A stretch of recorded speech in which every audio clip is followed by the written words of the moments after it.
mid-shadow.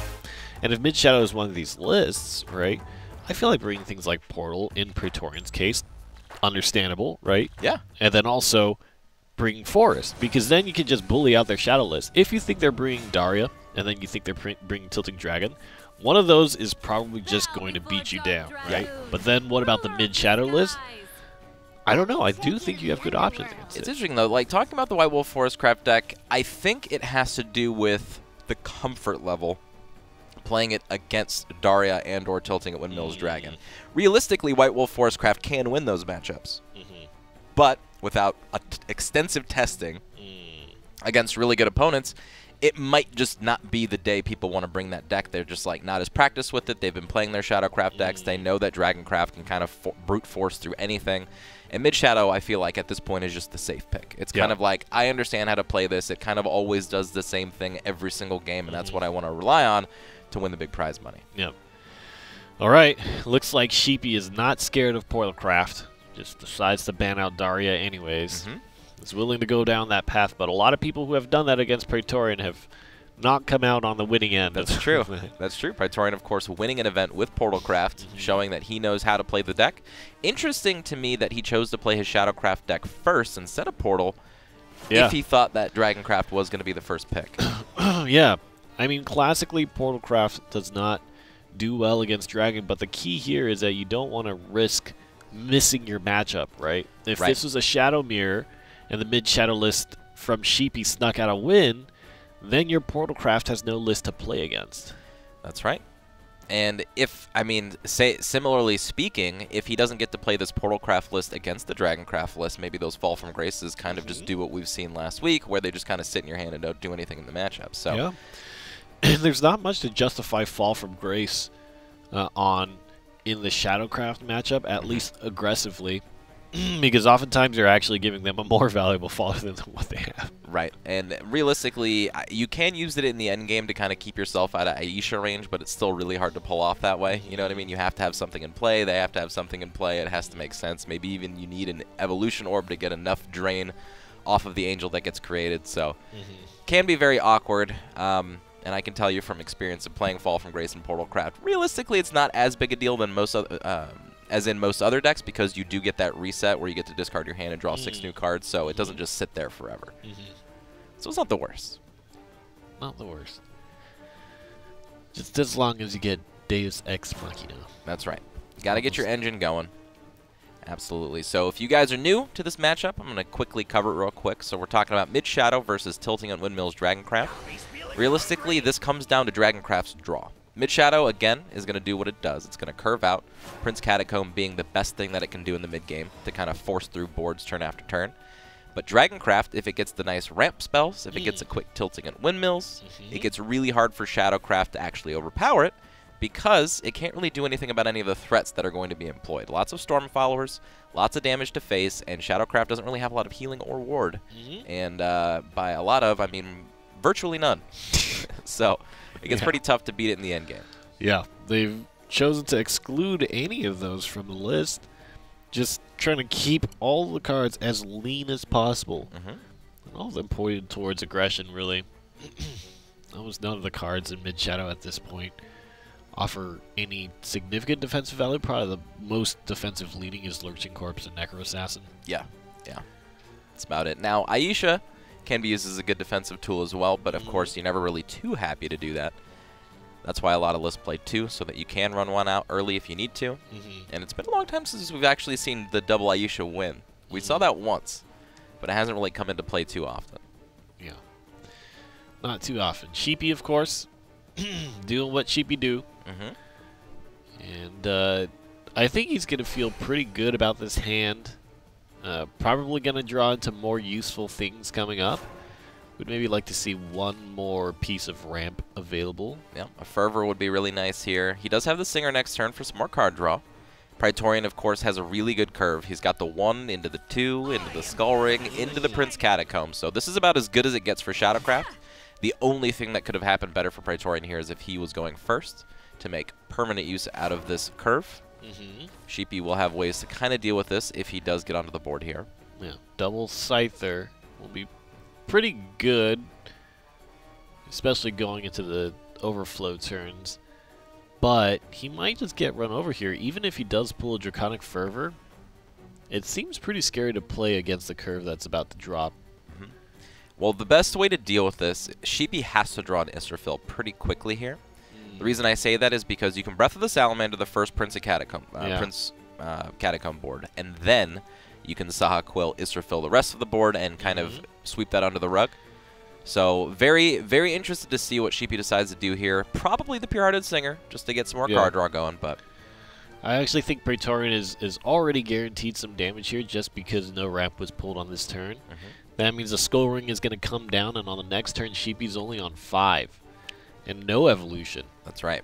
So a lot of the board is going to stick. We'll get significant damage. That is pretty. That is pretty big. Most of the time, as we see, Mid Shadowcraft doesn't really get a lot of that early poke in. It's doing a lot of board trading, a lot of things like that. But against Dragoncraft, it kind of turns into a different game plan. It's just I want to try to get in as much damage as I possibly can before they can stop me. And it was one card off. There's the Oracle. So no matter how this turn plays out, Sheepy's not going to be able to play the Enhanced Salamander. Yeah, which is pretty rough. And honestly, the turn doesn't look that great. He does have Oracle into a Scyther if he wants some board presence. But again, that's going to be a drop in the bucket to this board that's about to happen. Yeah. Praetorian looking to get a win against Dragoncraft with Mid Shadow. And remember, a lot of the Dragoncraft lists these days, the tilting version of it, really can end games very quickly once it reaches 10 play points. As a matter of fact, I don't remember ever actually seeing a Shadowcraft deck beating a Tilting at Windmills Dragon yet. I think there's a lot of board control that comes out early, as well as if the ramp goes nicely for the Dragoncraft player, they often just play cards that are naturally, both because of the boost of the ramp and just the stats that are on the cards, just naturally better than whatever Shadowcraft can put together in the mid-game. Yep. But this will definitely be a game that puts Sheepy to the test. Again, we already talked about the fact that Praetorian has about the best curve you can get against Dragoncraft. And without that, like you said, without that second extra ramp early, this Breath of the Salamander will have to be used after the Prince Catacomb comes down. And without an Israfil already drawn, he still has some time. And by some time, I mean about 2 turns. And if he doesn't, this could get a little crazy for him. Yeah. Yeah, I don't know. This board is actually a little bit dangerous, I feel. Skull Ring set up already. Bellinus is a fantastic kind of early pressure card. And in hand, Praetorian has options for the Catacomb. Has a Lurching Corpse, which, as we know, against Israfils of any kind, is a 100% accuracy. Oh, yeah, every time. Every time you attack with Israfil, Lurching Corpse is going to get his man. Actually, Israfil's a lady, so in this case. Lurching Corpse is going to get whatever Lurching Corpse wants. That's true. That's true. We're living in a... Ooh! Okay, tilting drawn, so that is an option, but again, not really the hand that makes best use out of it just yet. If he can get to the later stages of the game, that tilting at Windmills plus Queen of the Dread Sea can really put on the pressure. But again, has to deal with this pretty sticky board that Praetorian's about to present. Yeah, I feel like this is just kind of a clash of the perfect scenario. I like the turn that Sheepy took here. Removes any possibility of Sheepy's, or I guess now without Soul Conversion, reduces any opportunity for the Catacomb to come down. Very heads up, if you guys were wondering, Sheepy's just sitting there just thinking about nothing. He kind of presented a board state that didn't allow for the Prince Catacomb, so he's actually going to be able to clear this board and not worry about the Prince. So very heads-up play from Sheepy here. Yeah. Still, already being pushed under 10. Yeah, which is big. Usually speaking, we do not see Mid-Shadow get ahead like this. Yeah, but this could have been the move that, if there was a world where Sheepy wins this match, that last turn probably was the winning move. But we'll see if he can play himself out of this situation. Still, drawing the Bahamut, that's cool, but it's not the time yet. Yeah, not ready for it yet. Will have to clear the board this turn. There is lethal, essentially staring Sheepy in the face. Yeah, this is, I mean, it's not exactly the brickiest of Dragoncraft hands, but just that one misstep of ramp. It costs you, you know what I mean? Like, it's rough. Like, I've seen a lot of people skimping on ramp spells, of course. Not a lot of our players are doing it today, but even when you have the full set of it, like, it's still random, right? You never know how much you're going to get, if it's early or not. It's, technically speaking, I wouldn't call not getting a ton of ramp bricky, per se, but it does make your hands, I mean, it takes a lot more work to get your job done, so. This is kind of what some of the players were talking about with tilting, right? It's got a very powerful top end, but sometimes it just doesn't put together exactly the tools that you need, which, honestly speaking, is not that different from running something like Daria. It's true. It's very true. Daria, of course, a much different way. You've got to get the Daria early, redraws and things like that. You try to get out to the board early. Dragoncraft, where it struggles if it doesn't get early ramp, is when can it actually employ its threats? When can it actually play the tilting at windmills on a safe board? Things like that. Those questions start getting a little bit muddled. And realistically, sometimes Dragon just has to shift into this control deck where it just tries to wipe the board as often as it can and not lose the game. But of course, with Praetorian's lead and no healing yet from Sheepy, if this game does go long and it stays pretty static the way it is, Praetorian's pretty far ahead. Because again, an Aisha can come down and just end the game. Takes the opportunity to set up the evolved Andrelphus, which, as we know, is one of the checkboxes to tick. That's right. On your way to collecting points, right, when you play mid-shadow. That's absolutely right. All right, so now Sheepy's got to consider, is there a lethal setup here? We're looking at 6, 7, 8, possibly with an O-Dial next turn lethal, so can't just play the tilting just yet. Can play the Israfil for a full board clear here, probably the move. Yeah. Good yeah, old, Israfil will be able to clear it. Israfil. I almost wonder if Praetorian should have considered dropping the Lurching Corpse on this turn. That certainly would have been a really smart choice. But we'll see. Everything is options, right? If you play the Lurching Corpse later, it can stop a Bahamut from dropping.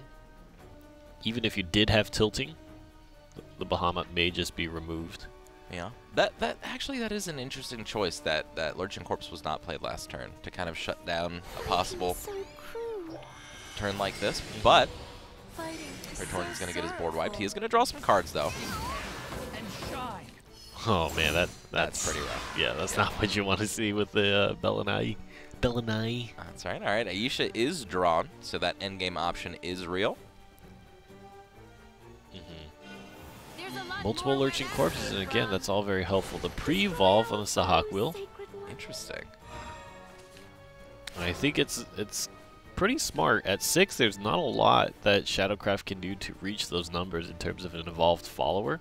That's true, and Lurching Corpse is not paired with a Demon Eater at the moment to take this out. Realistically, you're expecting on turn 6 what's the best play Shadowcraft can play. Probably something like a Skeleton Prince. Skeleton Prince cannot evolve into a 6 defense follower and take it out. Even if you were to Luriel evolve, it's only 5. Yeah. Just out of range. What? I mean, really nice pre-evolve from Sheepy here. Basically playing out his turns very well against this deck right now. Shut down the Prince Catacomb play, and now he's basically just getting a bunch of free damage in if he wants it. So the turn he has here, he could technically play the tilting. This is a really easy turn to play tilting at windmills, and yeah, I mean 6 damage to face here. That's a 2-turn lethal, right? That is, but the Lurching Corpse can kind of hurt that, and the tilting cannot be played. Well, I take that back. You can play the tilting at windmills, and then play the Ayala, evolve it, just to take out the Lurching Corpse after you smack for 6. Unfortunately for Sheepy, Praetorian does have the backup Lurching Corpse. But even then, if you Dread Sea, you'd have to get... Well, if the Dread Sea goes into the Lurching Corpse, and then you Israfil, well, there's no chance for the Israfil to be removed. That's true. Right? Plus, you have the Scyther with the Queen of the Dread Sea, so you can actually take that out first as well. Yeah, actually, this is a really good setup for Sheepy. Yeah, Sheepy's probably thinking through. Goes for the face option. Okay. Puts one Scyther down. That means the tilting doesn't come down this turn. Wait, is he just going to go all face? Ready to witness my true strength? Oh, wow. Because you can... What cards can you Dread Sea with? Because you can place the tilting down, right?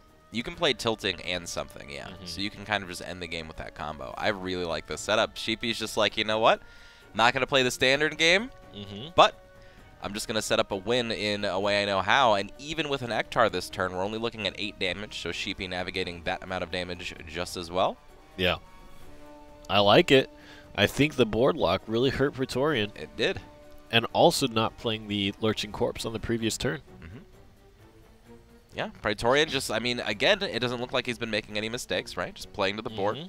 But just little options, like you said, like the Lurching Corpse on a singular turn. I don't think he could have not board locked himself with the Skull Ring play, so Sheepy just navigating it very well. Yeah, I think Praetorian just did not respond in kind in terms of Sheepy's thought put into the matchup. And ended up taking the losing end of it for it. Yeah, I think honestly the bans were good, but again, playing Shadowcraft first when you have a teched Portalcraft for Dragoncraft seems a little odd to me. Okay. I don't think there's any turn that actually protects Praetorian from the lethal coming up, even if he were to wipe the full board. Nope. But just speaking from that perspective too, you actually just can't wipe the board. Yeah, he's actually just pretty close to dead on board. Yeah, I mean, there's already 4 damage sitting there, but honestly, that can just run into the Lurching Corpse anyway, and then the game will be over. There it is. Turn passes over, and Sheepy will be feeling pretty happy. Yep. Yeah, honestly, didn't even need to do that. The Isterfill 2 damage would have ended the game as well if he just attacked with Scyther, but tomato, tomato, it's all the same. The game will end this turn. One brush stroke. That's right. All jokes. Yep. There you go. That's what it is. One of the many permutations of the tilting combo that you can pull off. Sometimes it doesn't even involve dropping the tilting necessarily as a 7-play point. And game 1's going to go to Sheepy. Very well executed that game. This is what we're talking about. This is top level of play. Yeah. From our EU competitors right now, Sheepy is not disappointing. Yeah. I really enjoy the way Sheepy played that turn out. It is interesting to think about kind of all these things with Daria and tilting and whatnot. In the new expansion, there are a lot of cards with the lines that require you to have a certain number of play points. That's true. And so it doesn't allow you to pull out as gigantic as combos that we see now. Which will be very interesting to see how that shifts the game. Yeah, well, the game is going to undergo massive change pretty soon here. Chronogenesis being the last of, I want to call it the common era of Shadowverse. The common era, yeah. We got the first hit of rotation in Chronogenesis, and this is kind of the result of it. And it's going to shift yet again. With each expansion, I think, more drastically. Yeah, this one, I believe, coming up will be the biggest to date. Mostly because all of the things that you're used to playing in almost every class are kind of just getting swept into. There's a lot of tools that surround some of the bigger cards as well. You know, things that came in Starforged Legends as well as Wonderland Dreams. There are a lot of cards that support those. That's true. Just or like I call Unlimited the Wild West of Shadowverse. Rotation is about to become the Wild West of Shadowverse pretty soon as well. I can't wait. All right, so now this is a match where Praetorian can come back and win this, okay? He's definitely not out. He's just got to beat Mid-Shadow twice. Of course, Mid-Shadow being consistent, but Portalcraft has a pretty good matchup against Shadowcraft. And then the mirror is, you know, the mirror. The mirror is the mirror. You don't know who you'll see when you stand in front of it. That's right. Wouldn't that be a mirror? No, that would be a terrible mirror. I don't think that would be a mirror. If you walked in front of something and it reflected something that you were not expecting, you think you would call that a mirror. I think you would call that something very scary. Yeah. That's true. All right, so again, decent curve for Sheepy. He is on the play, and he can lead up to a Prince Catacomb, of course, if he gets a 2-drop off the top. Perfect curve. Praetorian does have a curve as well, but no Deus Ex yet. But if we know Praetorian, it's very close to the top of his deck. Yeah. Praetorian always finds Deus Ex. There was one game he did not. so far that we've seen. Just one. That's what put him into the losers bracket, I think. I think so, yeah. Yeah. Yeah. Sometimes Portalcraft doesn't work for you. But I feel like the deck has been refined a lot since the beginning of the expansion. I think, honestly, the play, too, has been refined. Like, Portalcraft was really hard to, like, wrap your head around the first time you played it, maybe even the first week you played it. But if you're Praetorian and you play it even in the bigger events, I'm sure you practice with it all the time. Like, just the little subtle things that you can do differently to maximize either your chances to draw Deus Ex or to set up your deck properly for Saphira to end the game in time, things like that. There's a lot of different plays you make with the deck that give you extra percentage points into winning. All right. Sheepy dropping the Goblin on the first turn. Not bad. Not a bad hand for Praetorian. Lots of card draw. Substitution is great. Denies Skull Ring. If that were an option. Ooh. The 2-drop drawn for Sheepy here. Yeah.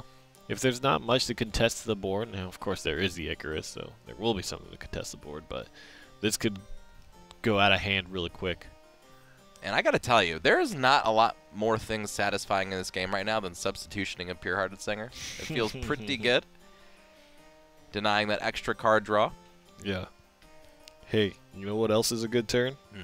Using Morton the Manipulator on a Pure-Hearted Singer. Stop it. Okay. All right. You can't do that. I know this.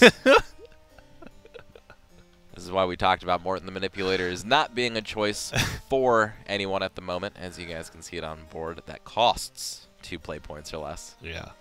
If you could steal Pure-Hearted Singers, that card would probably be played a little bit more. Yeah. I think there are a lot of fantastic 3-drop options. There are some 2-drops that you would be more than happy to grab, right? Yeah. I think Bellness might be one of them. Bellness is definitely one of them. Bellness probably being one of the best 2-drops in the game right now. Definitely. But the chances of them being actually in play for you to evolve into on turn 4, a little bit dicey. All right, let's stop talking about that, okay? Get him out of here. Put Happy Pig on there or something. Don't remind me of my shame. There we go. Perfect. Happy Pig is laughing at you. Now, would you play the Pure-Hearted here, or will you try the Bellness for more stats on board? I don't think you need to worry about the Bellness here. There's not a lot you need to be trading into against Portalcraft this early, and this is still before the evolution turns. So I might save it just for an evolution option because Sheepy doesn't really have a great Evo turn. You know, Prince Catacomb is going to come down next turn, and then the turn after that, he's only got either a Bellness, a Pure-Hearted Singer, or nothing. So I kind of like it as his Lyrial option. You know what I mean? Very similar effect. Swing to trade a 4 damage follower, and then have the ping maybe take something else out. Yep. It's also not a bad option to play the Bellness, so he could go either way. I mean, if he's Sheepy and he's thinking the same way I'm thinking right now, Pure-Hearted Singer is definitely the way to go because there isn't really a play after this Prince Catacomb in the hand. Yeah. Needs a card draw. Yeah, no, honestly, it still isn't even that bad against substitution because you can't really clear out another follower with the puppet at the moment. So not looking too bad at all. All right, Pure-Hearted Singer. Give him the face. Yeah. That's right. Again, if you guys notice, technically speaking, when you're ahead, you generally let your opponent trade into you. You don't force the trades, unless you have to, unless it's that type of matchup where you're just like, nah, I can't let them deal damage to me at all. Yeah. I mean, I feel like that starts breaking down a lot once the evolution orbs gets involved, but definitely for the early turns.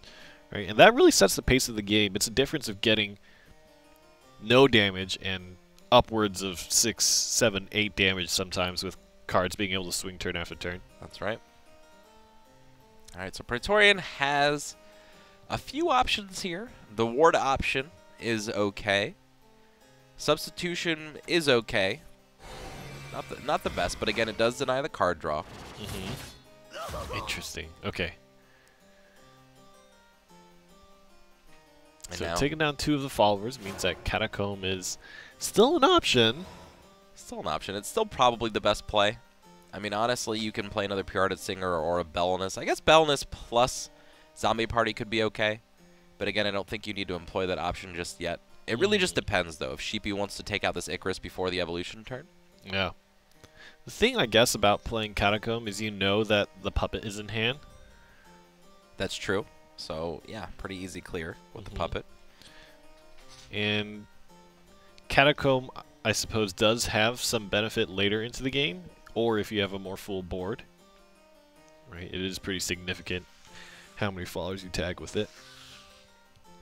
So the question really is, do you spend the Catacomb now and maybe have the puppet drop to just take that effect out and never see it ever again? I don't know. You can also use the Catacomb here for the proactive board clear to take out that Icarus and then still have something left behind. Huh. This is all before evolution turns, right? Sheepy's not going to be able to evolve this turn. Which means that he's not earning, like, Belness swinging for 4. Right. Right. Yeah, this is going to be a grindier matchup for Sheepy. Yeah, it looks like he is going to go with the option of just not allowing the Icarus there for the evolution turn. Of course, Praetorian does have a backup, which I'm sure he's more than happy about. All right, there it is. Just in time. As always. As always. On the right resonance streak as well. To be fair, if you're the type of player that brings Portalcraft to a big event, and you do it time after time, you know what? It probably favors you a little bit. It's like, all right, I'll hook you up. Yeah. The chosen Portalcraft handler. That's right. But, that's what Praetorian is. All right, Evolve Icarus is going to kind of push the resonance off of the even numbers. And the reason why that's important is because Deus Ex on the turn won't necessarily shuffle a hand. That's right. Essentially, you have to set it up over multiple turns. Right now, there's no way to really mess with resonance because the meta productions kind of correct themselves over time. Yeah. Within a turn, it activates or deactivates, but at the end of the turn, it goes back to what it once was. Oh, interesting. Puppet here.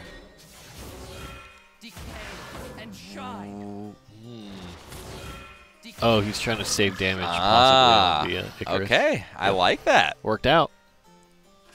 Very interesting. Yeah, very interesting. Not saving the puppet, but does allow for his Icarus to stay alive. Icarus is like the celebrity or the political figure, and the puppet was like the bodyguard in the suit. That's right. That's right. Take me instead. I am just the puppet. Jumps in front. That's right. Yeah. Yeah. I like that. Medal of Honor to the puppet. Yeah, Belness, a 2018 terrorist. to 2018. That's what he is. Trying to take out the president. Yeah, Belness is kind of assassin-y, right? I mean, that's what he does, right? He dies, tries to take everybody else out with him. Yeah. Yeah. All right. Ooh, Necro Assassin. More assassinations. That's right. Unfortunately, this curve is not looking very good for Sheepy. Could not really develop the early game the way he wanted to. And Praetorian basically has all the options he needs now with the Deus Ex. Has plenty of removal. Has more generation for artifacts. Has ways to pull artifacts. This really hurts when you are on the play and you make an evolution to even trade and basically pass the turn to your opponent. Yeah. You're behind on evolution orbs. You're behind on the board. You have to have a huge swing, which Necro Assassin could provide. It can. Without a Lurching Corpse, it's a little bit lackluster against a Portalcraft deck, and Odile can come down to swing an entire Portalcraft board, but I don't think this is going to be one.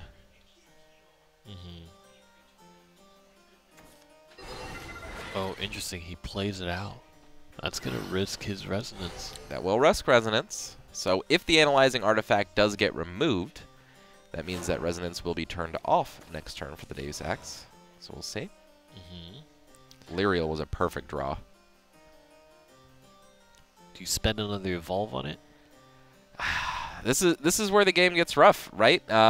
You could just play the Aisha here for the rush. You could play Odile here and leave behind a 2-1. I don't know about that. Yeah, I mean, you can play Lyrial plus a Prince Catacomb to kind of get yourself ahead on board a little bit. So the big thing for me to consider here is I think you can take a position, especially because you're on the play, you can take a position of, let's just board clear efficiently. Don't blow resources too quickly, because if we can slowly build up shadows, there's not a lot, especially in Praetorian's list, that does things like Radiant artifacts or anything that immediately just is overwhelming in that sense. Right. If you're just playing your board clear options cleanly, that means you can handle the flood of artifacts, because typically Portalcraft has a lot of attack on its followers, but not a lot of defense. And you're going to get to 10 first, so that means Saphira you're not scared of as long as you have Aisha in the pocket, right? That's absolutely correct. And yeah, it looks like he's going to go with the Lyrial Prince Catacomb play. I like this. Again, this sets up just a ton of shadows, more board presence. This can allow him to play the Odile and possibly clear an entire board. Which I think should be the focus of Sheepy's game plan in terms of a safer exit. You've done some good early game damage. You only need a little bit more. So Praetorian going with the Deus Ex option. Wants to pop off next turn. Yeah. That does allow him to do things like play his Acceleratium, maybe even play the Spinaria. Yeah, Spinaria, pretty good value against Shadowcraft, usually. Yeah.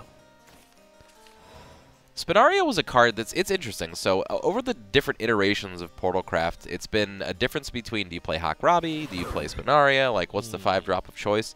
And I think what happened was, because I think Hakrabi in my mind is just a better value card. It's a bigger follower, you get possibly 2 cards, it can send you in and out of Resonance at will, things like that. However, in a deck that focuses on Saphira, on curve, it actually technically gets more artifacts dead faster because you don't have to pay that extra to play the artifacts on the following turn. You already get the artifact in play, and then you can follow it up with a Deus Ex and start the chain earlier.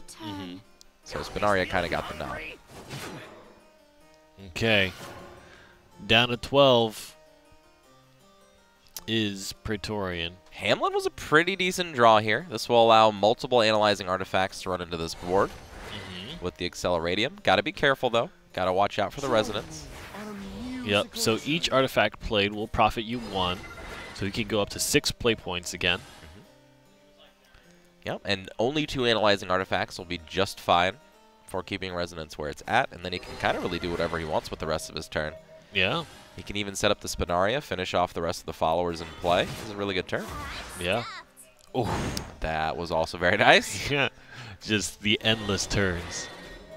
We'll be able to remove the Necro Assassin and profit even more play points. Look at that, back up to max. That's right. Feels good. Now it really just depends on if he wants to develop something like a Spinaria, or because he's going to be shuffling his entire hand, does he want to develop more artifacts in the deck? Yeah, I would. I really like Spinaria. It puts a really big threat into play. 5 defense is a lot when your opponent does not have an evolution orb. And nothing on board. Yeah. Setting up the Spinaria also makes boards a lot easier to deal with. Yeah. Because then you don't have to run your artifacts in. You can kind of just leave them in play. Yeah. Spinaria really extends the effectiveness of each of your artifacts. You get scenarios where you can leave things like ancient artifacts on the table and start threatening not only board clear, but damage on the next turn if your opponent can't immediately respond. Yeah, this game got really hard for Sheepy. I think what he's going to have to do is kind of a 1-2 punch of Odile into Aisha, but he's got to do it in a smart way here. This is not a bad turn to play Odile, honestly speaking. And this will set up in 2 turns in Aisha lethal. Yeah.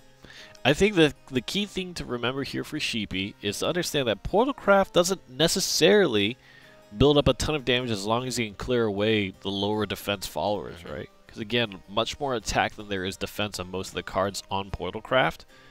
So if it's Spinaria maybe doing 2 to the face, and you're racing, for example, dropping the Odile to get him to 10, you get to the Aisha, it almost doesn't really matter what's on the board because it's not going to kill you instantly. It's true. Yeah, and Saphira is not super big right now, probably at like 5 or so. And again, Praetorian can keep clearing this board, but Sheepy, while he didn't have great mid-game, and it looks like he's been kind of under the gun this entire time, did manage to get that first 8 damage in. Does have the 2 cards he needs to finish this game, and without any healing from Praetorian, this game is actually pretty rough. Yeah. I mean, Sheepy didn't even have a lot of card draw this game. He just used his threats really well. Yeah. Got the damage in that he needed. Now, the only thing, Exo, is if within these next few shuffles, Praetorian finds a nilpotent. That's true. Nilpotent can be very effective here.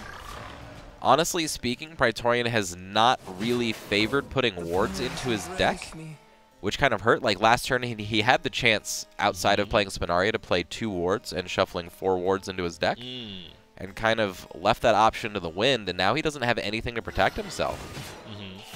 Now, he's going to be able to generate a lot of artifacts off of this. It's true. But he's already cleared the board in such a way that he can't run a ton of them in. Which, again, we saw was something that hurt Praetorian on the first week. This is honestly one of those games where I feel like Fall from Grace is one of your best friends, because you can use it and heal. Get out of that 10 range. Yeah. I actually think it's kind of important in this scenario. I would almost just set it up now. Yeah. Like, drawing cards is good, getting into resonance is good, but that heal, I mean, of course he doesn't know the Odile sitting there. Oh, yeah. He definitely did not play for that, because now the Odile is even easier to play. He did find the Nilpotent, though. Okay. So that's something, and this is an actual perfect board for Odile here. Yeah. The game is afoot. Yeah, this is crazy. Nilpotent drawn at the exact moment that Praetorian needed it to kind of filter away this Aisha lethal. I do wish he had played his Fall from Grace, though. Yeah. And I almost wish that he had evolved the Drain. Again, with Saphira, your evolution orbs aren't exactly necessary for face damage. Right. And you have more than enough board control. Yeah, you're not going to be worried about board control at this point, especially with Sheepy with only a few cards in his hand. Yeah, I think I agree. I think Fall from Grace was a better option last turn. But we'll see how this plays out. So Odile's going to put in that first bit of work. Praetorian knows that there are 16 shadows sitting on Sheepy's side. It's about to be turn 10. He definitely knows that Aisha is an option. Okay. So Nilpotent reduces leader damage to 3 at max, right? For one source. So you could take 6. Right. Oh, is he going for the sacrifice? I actually think that's a little bit risky. I think he should, right? I mean, getting that Nilpotent out and making it last for as long as humanly possible is probably the safest bet around Aisha. Yeah, I can see that. Though you don't have a lot of artifacts in hand, and you could just lose on board, so... I would kind of try to make sure you don't just lose to the board. Well, I mean, he's got an Evolution Orb left. He'll be fine. That's right. He'll be fine. Iron Staff will also help quite a bit. He needs to make sure he shuffles, though, so this is going to turn Resonance off. Okay, decides not to get the extra countdown on Nilpotent. Maybe he saves it, but he's still looking for a Saphira. Yeah, and he's not going to shuffle. That might actually lose the game. The fact that he's not going to shuffle here. Well, at least not next turn. The ward does help prevent some of the damage. Definitely needs to play the Nilpotent and the Acceleratum because he is out of Accelerated. He just lets it go. Wow. Okay, no. All right, it's still there. It's still there. Oh, right. He didn't shuffle. Okay. Yeah, he didn't shuffle. And, okay, so he is still set up very well this game. But next turn is not really going to be a great turn for Praetorian. He can... It depends on the top deck. Yeah. He's really looking for some card draw. That was kind of a weird turn from Praetorian for sure. Yeah. Kind of weird. Like, he didn't need to jam that Analyzing Artifact into clear board. Again, he could have used the Nilpotent. Could have shuffled his hand afterwards and set up a possible lethal next turn if he top decked a Saphira, because this board is really going to be hard to deal with. Yeah, if you don't... If he had the Saphira, and I think Sheepy is playing as if he knew, it is scary to see that you purposely did not shuffle, right? That must mean that Sheepy has to assume that Saphira is in there, right? Yep. And I like this. Instead of full board clear, getting as much damage in as he can. The Fall from Grace actually made it. Yeah. Fall from Grace kind of a weird option this turn, though, unfortunately. Yeah, you can swing with one of your mech wings. Or, yeah, that's the mech wing. Swing with one of them, Fall from Grace, drain, and then trade with the other soldier. Yeah, I don't like that option this turn, though. I think honestly, this is just I mean, a really you're gonna weird shuffle turn. your hand anyways, right? And there's no card draw. Yeah. So you may as well spend it. All right, so getting Nilpotent out, still very effective against the second Aisha. Interesting. I really would have dreamed. I mean, I might even consider playing, okay, wants to get a big follower in play. I would have considered playing the second Acceleradium and then falling from grace that. And essentially just getting yourself more of a board, some drain effects. You already have the Nilpotent to save you for a little while. This is about rushing the Zephyr. There is one Radiant Artifact which basically speeds up everything, right? The Radiant Artifact plus the Mystic in combination continues to extend Praetorian's life against a possible Aisha.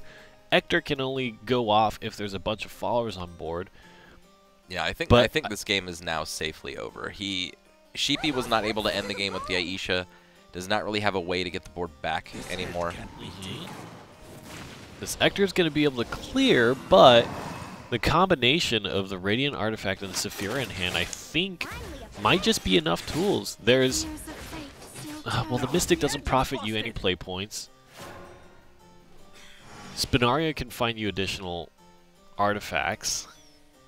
But there's just so many wards. Like, Praetorian just has enough stuff to protect himself. Yeah. Like, he can play these Mystics, he can play a Radiant, he can just go face. He doesn't really have to worry about any kind of Ektar shenanigans because the shadows were just used. Oh, yeah. Yeah, play the Mystic, play the Analyzing. Well, if you do that, you might not have space for the Radiant. Well, we're also getting into territory where you have to be careful. There's only 7 cards left in the deck for Praetorian. So if he mismanages his card draw slash... Yeah. Well, what that does mean is within those 7 cards, there's at least 2 Sephiras, right? So you're going to pull into your next win option, right? But can't go under 5. He is at 5 right now. Do not draw anymore with Residence active or just end the game, which might be possible. The fact that he's throwing in that many artifacts. Here comes Saphira is at 12. Oh god, that's a pretty big push, and he's not redrawing this turn. So yeah, it's very likely that he lands into another Saphira just naturally here, and there's nothing to clear the board. Yeah, it doesn't even matter at this point. So Praetorian, this is why he brought his Portalcraft deck. I mean, this is one of the decks that it does very well against in Shadowcraft. And he has the extra options to protect himself. So now Praetorian's going to send this into a Game 3. The Nilpotent on top of the Iron Staff mechanic. Very nicely done. Very well done. I wonder if Sheepy... Yeah. I don't think there was anything else he could do. He just didn't. He didn't have enough card draw in the mid game. He did set himself up to win, possibly with his hands. So he did about as good as he could have. It's just without options, without those Andrea Alphas Evos, without those Demon Eaters early in the game, especially against a deck like Praetorians where it just draws constantly and constantly, just has so many different options. If you don't afford yourself that many options, it can get rough. All right, now we're here, the mid Shadow Mirror. This is the timeless match. That's right. Some players think that being on the play in this matchup is really good. Some players think that going second in this matchup is really good. It really just depends on how you play, what you mull for, how you like to Evo. But realistically, I don't think the advantage is on who is on the play in this matchup at all. This is one of the mirror matchups that I think is like that. It really just comes down to who can make better value trades going all the way up the curve. Who can keep more cards in hand, who can keep the board better. Yeah. Yeah, evolution orbs always are valuable, especially like in the games that we've seen before. When you spend evolution orbs to just even up the board, it starts to become a little bit strange. Well, realistically, too, this is a matchup where all the followers aren't very big, so the last evolution orb is huge. It means that you can actually deal with an opposing Ektar if it was remaining on board or something like that. Yeah, and that you can have a be big threat. responded to. Yep. Landing things like lurching corpses into Necroassassins can help extend that. Zombie parties are great. Yeah, Zombie Party is a huge tool in this matchup. Generally, you don't want to be using it early, but if you have to. then there's not really much choice about it. This when you're going second as well, a lot of times you do have to zombie party just to keep pace with the board. It's really hard to just kind of forgo everything that's happening early game. Yeah. Sheepy going over all of his options right now on what he wants to do this game. Yeah, Sheepy taking a long time to consider, and even up to this point, it's tied 1-1.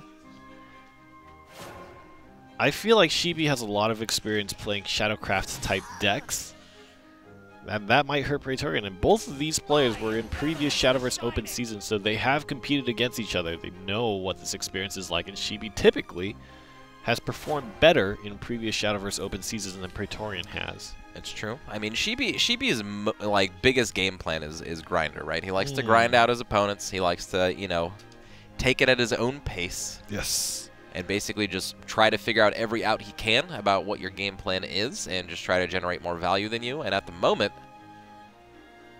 he's got okay options, but not great ones. And again, Praetorian does have the curve this time, so being on the play in this fashion is okay. But I like the options Sheepy has. He has a lot of Demon Eaters. He's got the Lurching Corpses, so he has definitely a way to stay ahead on cards. In the story of the tortoise versus the hare, Sheepy would be the tortoise. That's right. Slow and steady. Slow and steady. One foot in front of the other. That's right. Safe and reliable. Has an interesting hand. A bunch of Demon Eaters, a Soul Squasher, and a Lurching Corpse. Nothing that actually necessarily pushes the game forward, right? No. A lot of draw. He's got that combo that we were talking about. But being on the draw and only getting more draw, I think is a little bit interesting. It's almost like, compared to something like the Andrialphus, Demon Eaters are great, right? But compared to something like the Andrialphus, it's one card, and then you feel pretty good about your draw options. Right. But the Demon Eater could just kind of be very underwhelming for also still no board presence. Yeah. Demon Eater is always it's a really funky card, right? Like Soul Conversion was nice because it only costs 1. Demon Eater is nice because it gives you a body. However, when you have to sacrifice your own board in order to get your advantage, I mean, sometimes, especially when you're going second, you can give up the board quite easily. Yeah. And considering all the followers, or most of the followers that Praetorian has on board right now are 2 defense or higher, earning that Demon Eater is not earning you very much, right? Right. And Sheepy really just deciding what his play is here. I don't think he really has an option. I think it's really just Lurching Corpse. That's about it. If he plays a Soul Squasher this turn, he's not getting any value out of it. If he plays a Demon Eater this turn, I mean, meh. On the flip side, Praetorian has nothing in hand. No draw entirely. Yeah. Yeah, Praetorian, I feel like Sheepy's slightly ahead here just because of the options he has. Praetorian, of course, going first and getting the first points of damage is definitely good, but unless he draws into something like that, okay. All right, maybe Praetorian's win percentage just went up by 10%. I would say 10, yeah. I would say 10%. If he sees some Andrialphus on turn 5 or something like that, then I would say it'll go up by about another 20%. Because that's basically going to allow the Lirial to become a tool to draw cards. Maybe the Odal as well, right? Turn 5, you get the Andrialphus. Turn 6, you have the Odal. All right, looking for a decent hit here. Okay, not the Large Lurching defense Corpse. follower. Yeah, Lurching Corpse hit would probably be the most disastrous because then you just give up basically all tempo you have. Yeah.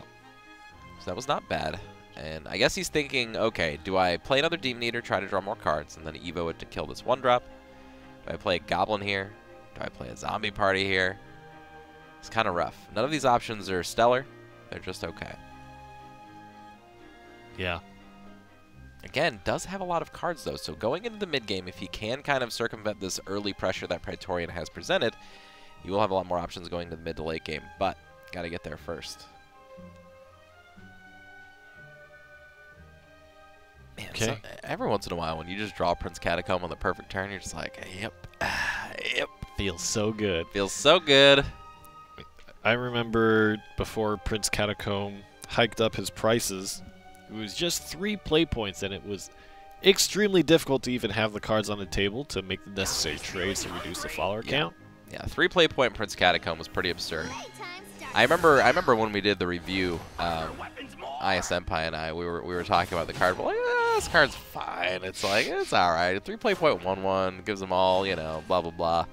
The first time we played Shadowcraft with that card, we were just like, never mind.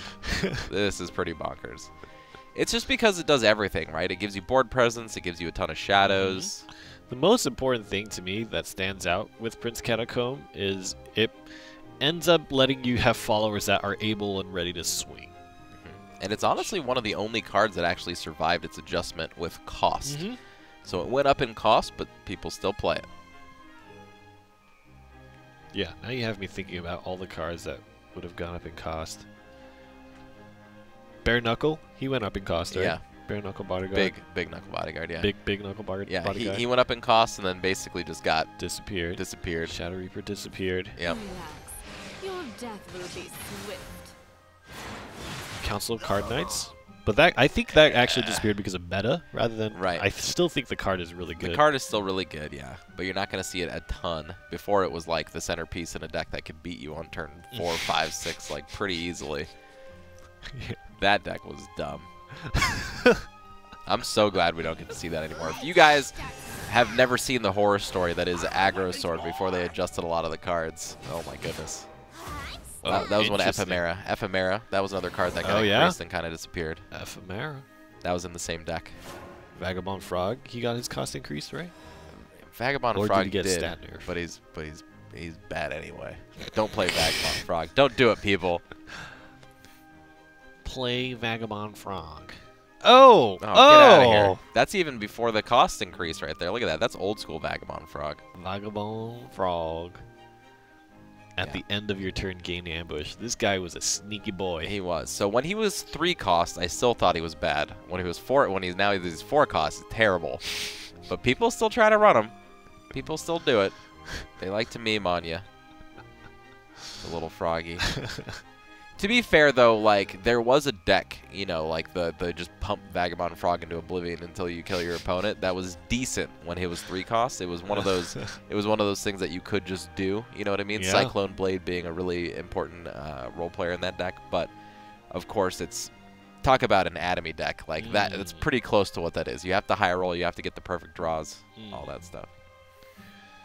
I always find it so difficult to find good value out of your evolution orbs against Shadow, just because Soul Squasher actually makes almost every single evolution feel bad.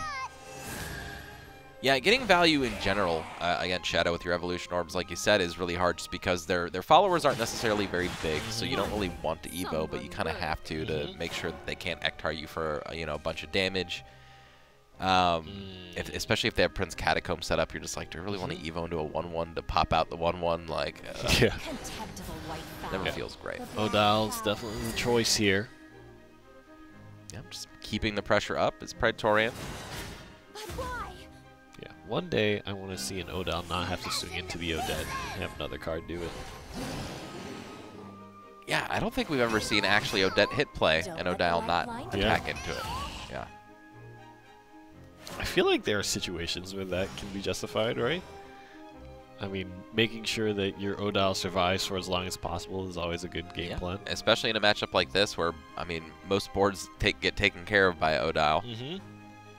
I really like the Evolution Orb play that Praetorian too. I mean, we're going into turn 6, very hard to deal with this Lurching Corpse. So again, we've talked about this. When you're being aggressive and you can get more than 2 damage out of an Evolution Orb, very high value.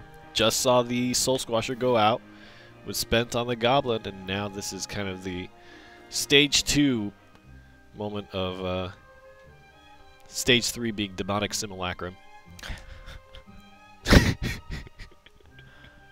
No. What do you mean? No. What do you mean, no? What do you mean? What stage is Demonic Simulacrum? What is this card? Well, if you don't know, it's one of the best cards in Take 2. Oh, okay. Okay. I don't even know. I'm pretty sure it's not in any of the packs. It's just in Take 2. I don't. You only see it. I don't think so. It doesn't exist out of the Take 2 format. I don't think it exists. Yeah, get it now. Stop this. Oh, look at this card. I love it. Look at that. 2 play points, 0-3. +4/+2? That's actually insane. Terrible. Terrible. The likelihood of you having 2 evolved allied followers in play for that card, unbelievably low. What's the card that evolves every follower on board? Oh, right. What's it called? Reina? I think so, yeah. Yeah. Yeah, come on, though. Get out of here. Get out of here. All right, anyway, Praetorian, back to this match. Praetorian, again, keeping the pressure on, not relenting. Sheepy does not have the O-Dial to basically answer back on these boards. Doesn't have a lot of great options here. Does have an Ektar, but will not be able to produce the 8 shadows needed to clear most of this board, unfortunately. Yeah. That's really tough. Probably going to have to use some combination of Necro Assassin and Zombie Party, I guess. But the fact that the skeleton can't actually swing up to any of these followers really, really hurts. Really hurts, and it all goes back to something very simple, right? It's these unassuming plays that are just huge, right? The evolution of that Lurchin Corpse is basically just going to end this game. It was a methodical, step-by-step process from Praetorian, right? Continue to gain value, as you mentioned, the king of the mid-shadow matchup. Yeah. Evolve the Goblin to put pressure on. Pulled out the Soul Squasher, and all of a sudden this Lurching Corpse that Sheepy was very willing to just let be on the board got pumped up. You don't have the options to get rid of it.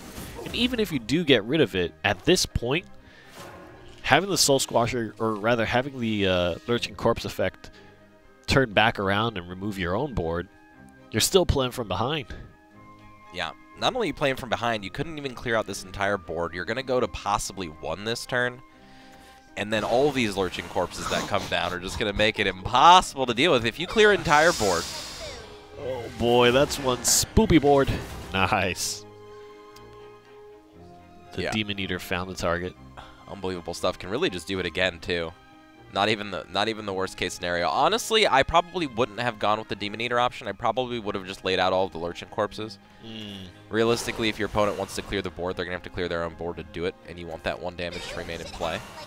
Yeah. Looks like Praetorian just doesn't even want to go that route. Oh, boy. Honestly, it probably doesn't even matter. Yeah. Ektar in hand. Which is not going to be good enough. Has to clear the entire board here. Will also be the first one to 10, so if an ice ship pops up, it's over. Well, it's over pretty much over. Yeah, there's no way to clear this board, and Praetorian is going to take this away from Sheepy. This is an elimination match, too. This is. Sheepy is out. Oh, no. And Praetorian is going to move on. Very interesting. Praetorian raises above. Game. Yeah. That's actually incredible. Sheepy, playing very well, but unfortunately continues his journey as kind of a very, very good European competitor, but not a season winner. That's going to be the 3rd time. And this is why I have to talk about Shadowverse.